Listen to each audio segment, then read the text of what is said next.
नमस्कार दोस्तों, मैं राकेश शर्मा आपका फिर से स्वागत करता हूं एक्सेस के डेटाबेस ट्यूटोरियल्स में। तो शुरुआत करने के लिए सबसे पहले हम एक फोल्डर बना लेते हैं जिसमें हम सारा अपना इंफॉर्मेशन अबाउट एक्सेस डेटाबेस हम यहाँ लिखेंगे। तो उसका हम लोग लिख देते हैं एक्सेस का डेटाबेस फोल्डर है ये, और यहाँ से हम एक नया डेटाबेस बना लेंगे। ठीक है, इसका नाम हम दे देते हैं फर्स्ट। ना हमने इसका नाम फर्स्ट क्यों दिया, रिक्वायरमेंट जिसके हिसाब से उसका नाम क्यों नहीं दिया, क्योंकि हम इसे बहुत बार कॉपी पेस्ट करने वाले हैं। कॉपी पेस्ट इसलिए करने वाले हैं कि कई बार ऐसा होता है कि हम काम करते करते एक अच्छे पोजीशन में पहुंच जाते हैं और फिर उसको हम सेव करते हैं, और मान लीजिए उससे फिर से हम आगे बढ़ते जाते हैं और कुछ गलतियां हो जाती है, तो वो गलतियों को सुधारना बड़ा मुश्किल हो जाता है। तो जैसे ही हम एक पर्टिकुलर एम पे रीच कर लेंगे, हम उसे सेव करेंगे और इसको कॉपी करके इसका सेकंड बना लेंगे। इससे क्या है कि हम जैसे इसका हम लोगों ने कॉपी किया और यहीं पेस्ट कर दिया, अब ये कॉपी बन गया। अब इसको हम लोगों ने रीनेम कर दिया, ठीक है, और इसको लिख दिया हम लोगों ने सेकंड। ठीक है, तो इस तरह से करके हम लोगों ने फर्स्ट में जो काम किया होगा वो हमारे पास रह गया। अब सेकंड जो हमारा कॉपी था, इसमें हम कोई नया एक्सपेरिमेंट करेंगे, और अगर वो ऑल इन ऑन सबसे अच्छा चलते जा रहा है तो उसे हम वैसे ही सेव करके छोड़ देंगे। अगर यहाँ पर भी कुछ हम लोगों ने अच्छा अचीव कर लिया तो हम थर्ड कॉपी बना के उसको थर्ड नाम दे देंगे। ठीक है, फिलहाल हम इसे डिलीट करते हैं, इसकी ज़रूरत नहीं है। अब हम चलते हैं एक्सेस के डेटाबेस के अंदर। तो ये है एक्सेस का डेटाबेस। अनेबल कंटेंट के बारे में पूछेगा, कर दो।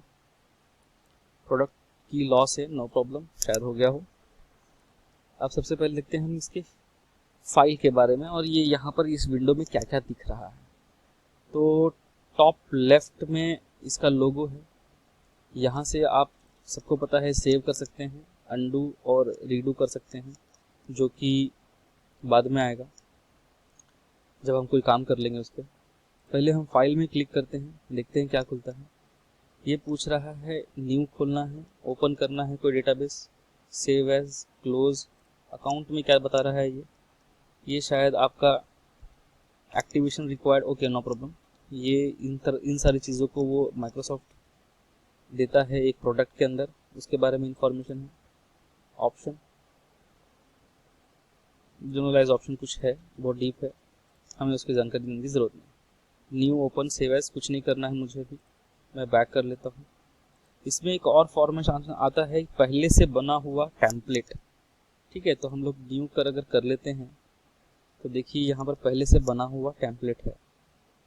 तो अगर आपको इन टेम्पलेट्स में जो भी सूटेबल लगता है उसको आप इस्तेमाल कर सकते हैं। जैसे कि कस्टमर केयर मान लीजिए हम लोग पहला लेते हैं, तो उसका एक्सटेंशन जो बन के आता है यहाँ पर ACCDB करके लिख के आता है।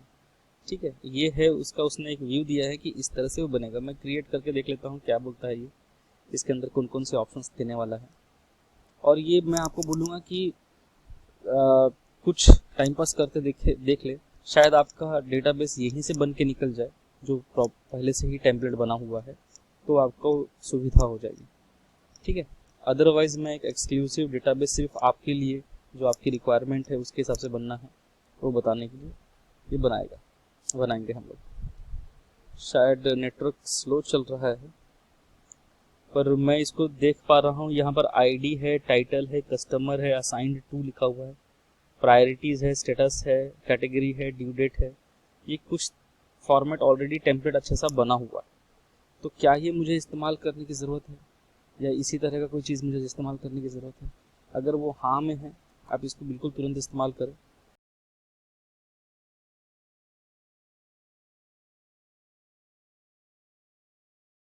बैक जाता हूँ मैं। अब यहाँ पर टॉप में आप जिस देख रहे हैं कि फाइल के बारे में तो हमने समझ लिया। होम के अंदर आते हैं ये सब, view, clipboard, sort, filter, record, find and text formatting. ठीक है, अब ये क्या है? तो टेक्स्ट फॉर्मेटिंग जैसे हम यूनिवर्सली जानते हैं कि यहाँ पर कोई बोल्ड, इटैलिसाइज और अंडरलाइन करना है, यहाँ पर फिर फॉन्ट सिलेक्शन आ जाएगा और यहाँ पर उसका साइज सिलेक्शन आ जाएगा। तो जो यूजुअली हम वर्ड में करते हैं वो यहाँ पर है। ठीक है, फाइंड में और फाइंड करने का, जैसा वर्ड में भी ये आता है या एक्सेल में आ सकता है। तो ये सारी चीज़ें ऊपर में है और नीचे में है नेविगेशन। तो हमें अगर नेविगेट करना है पिछली बार जैसा हम लोगों ने देखा था, तो ये यहाँ पर आएगा। ठीक है, तो मान लीजिए अगर हमारे पास कोई डेटा ऑलरेडी है, मैं अपना डेटा इस्तेमाल कर लेता हूँ आपके लिए। ठीक है, ये देखिए मैं डेटा 1 2 3 4 करके रखा था। सेम ये एक्सपीरियंस से आता है, समझ में आता है आपको। अब मान लीजिए कि ये मुझे देखना है ऊपर में कौन टेबल है, क्वेरी है, क्या है। तो ये नेविगेशन बार में पिछली बार हम लोगों ने इसके बारे में बात किया था। ठीक है, अब मैं इसी के थ्रू आपको समझाने की कोशिश करता हूँ कि ये काम किस तरह से करता है, ये वाले सारी चीज़ें। पहला है व्यू। व्यू मतलब हमें देखना किस तरह से है, किसी भी टेबल को या फिर क्वेरी को, फॉर्म को या फिर रिपोर्ट को। ठीक है, अब ये टेबल क्वेरी क्या है, पहले हम धीरे धीरे बढ़ते हैं। मान लीजिए एक टेबल है हमारे पास। टेबल तो हमें पता ही है, पिछली बार हम लोगों ने देखा भी था कि इस तरह से पूरा एक डेटा शीट में बना हुआ टेबल है। अब ये पूछ रहा है व्यू, देखिए ये एक्टिव हो गया है। अब ये पूछ रहा है कि आपको किस तरह से देखना है। तो अगर मैं यहाँ क्लिक करूँगा तो ये डिज़ाइन व्यू का लोगो है। और भी देख लेते हैं कौन कौन से व्यूज़ हैं, डेटा शीट व्यू और डिज़ाइन व्यू। तो यहाँ पर हमें दो ही ऑप्शन मिल रहे हैं टेबल में। जब मैं व्यू में जाता हूँ तो data sheet view and design view, और डिज़ाइन व्यू का लोगो ये है। तो अगर मैं डायरेक्ट यहाँ क्लिक कर लेता हूँ तो डायरेक्ट ये डिज़ाइन व्यू खुल जाता है इस तरह से। तो ये व्यू करने के लिए है। अब ये डिज़ाइन व्यू में होता क्या क्या है ये हम डिस्कस करेंगे बाद में, पहले हम इसके बारे में समझ लें। डिज़ाइन व्यू के अंदर ये सारी फैसिलिटीज़ हमें मिलती है, जिसमें से दो सबसे इम्पॉर्टेंट फैसिलिटी है ये व्यू का ही और ये रिलेशनशिप का। ठीक है, ये कैसे आएगा काम वीडियो में बताऊंगा आपको। ठीक है, मैं वापस डेटा शीट व्यू में चले जाता हूँ। ये इस तरह से आ गया।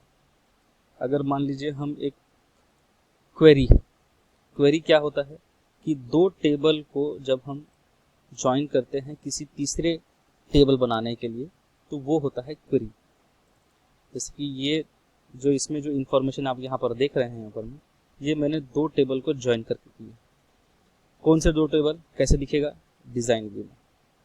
ये देखिए यहाँ 4 टेबल, ये इनका कुछ लिंक है ऑलरेडी इस तरह से। तो ये रिलेशनशिप में ये क्वेरी बनती है, और यहाँ से मैंने कुछ इन्फॉर्मेशन लिया, यहाँ से लिया कुछ, यहाँ से कुछ, ऐसा इस तरह से मैंने इसको बनाया हुआ है। तो ये क्वेरी का डिज़ाइन व्यू था। क्वेरी में और कौन कौन से व्यू मिल रहे हैं मुझे, SQL view. SQL view definitely programming view.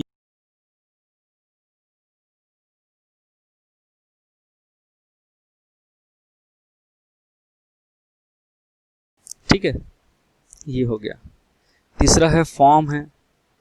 ये इस तरह का फॉर्म हम लोगों ने पिछली बार देखा है। इसमें कौन कौन से व्यू मिलते हैं, इसमें 4 व्यू मिलते हैं, form, data view, layout view, design view.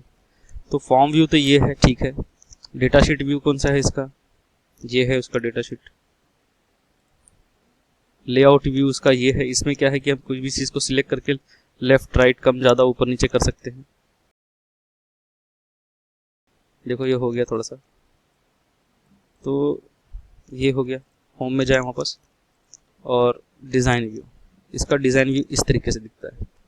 ठीक है, इसका डिज़ाइन व्यू देखने के बाद ये सबसे इम्पॉर्टेंट है, यहाँ पर थीम और ये सारी चीज़ें, यहाँ पर बहुत सारी चीज़ें खुलती हैं जो हम धीरे धीरे बात करेंगे इसके बारे में। नो, ठीक है। तो व्यू का ऑप्शन आपको समझ में आ गया कि कौन से व्यू में हमें काम करना है, उसके बारे में ये इन्फॉर्मेशन देता है। ठीक है, अब ये है क्लिपबोर्ड।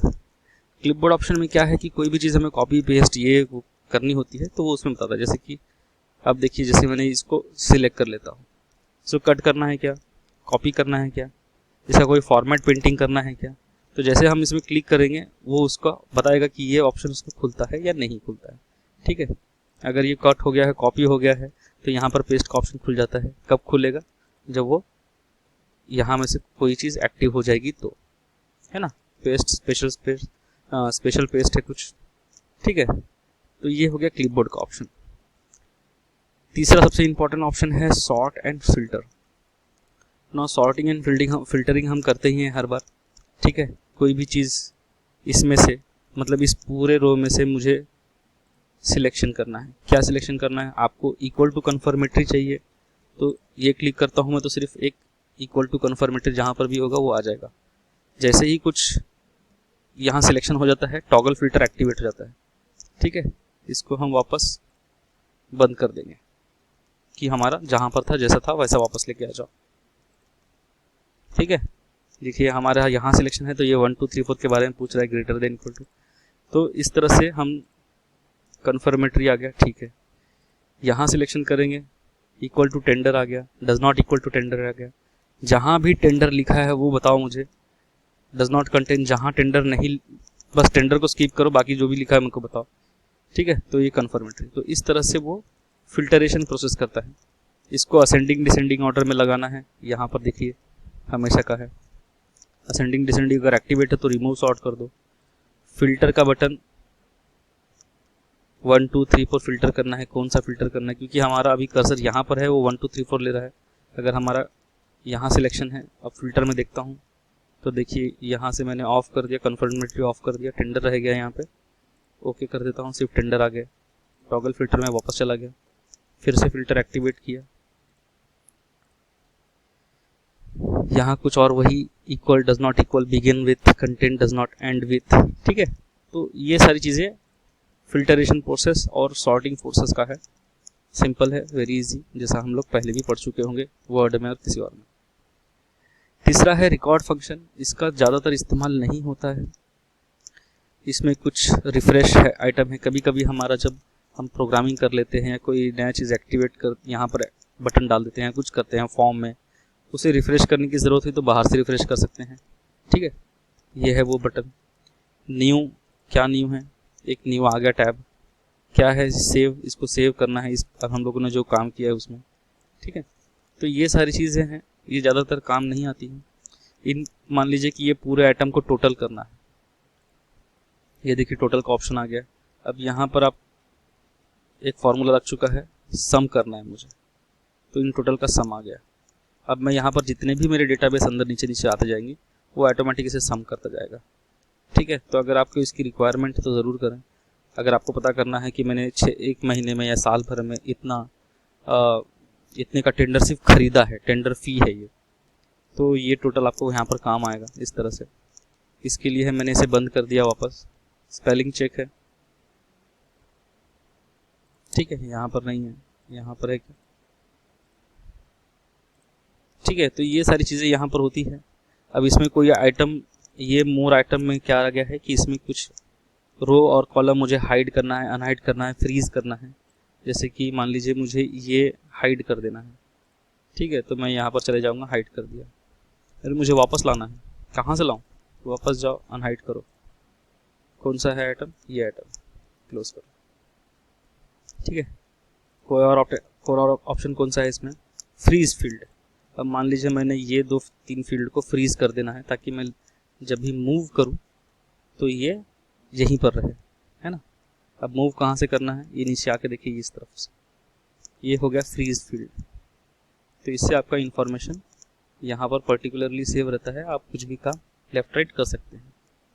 ठीक है, तो ये सारे ऑप्शंस यहाँ पर हैं। फाइंड में रिप्लेस का ऑप्शन, जैसे आपको पता है कि कन्फर्मेटरी की जगह पर कुछ और रिप्लेस करो, वर्ड का ही ऑप्शन है। गो टू, फर्स्ट, नेक्स्ट, यही ऑप्शन यहाँ पर भी है। गो टू, फर्स्ट, नेक्स्ट, ये यहाँ पर सिर्फ इसका लोगो दिया हुआ है, उस हिसाब से काम कर रहा है। ठीक है, और टेक्स्ट फॉर्मेटिंग आपको पता ही है कि बोल्ड करना है, किसी चीज़ को इटैलिसाइज करना है, अंडरलाइन करना है, इसको, इस पूरे फील्ड को इटैलिसाइज करना है। इस तरह से ये आना शुरू हो जाएगा। ठीक है, middle, left and right, theme colour वगैरह, तो ये धीरे धीरे हम देखेंगे आगे जाके। सिंपल है, कोई टेंशन नहीं है, लेकिन यहाँ पर हम ज़्यादा डाटाबेस के बारे में देखेंगे। ठीक है, तो चलिए हम अब नेक्स्ट वीडियो से ये शुरू करेंगे कि ये सारे बटन्स हमारे क्रिएट एक्सटर्नल डेटाबेस और डेटा टूल्स पे किस तरह से काम आते हैं।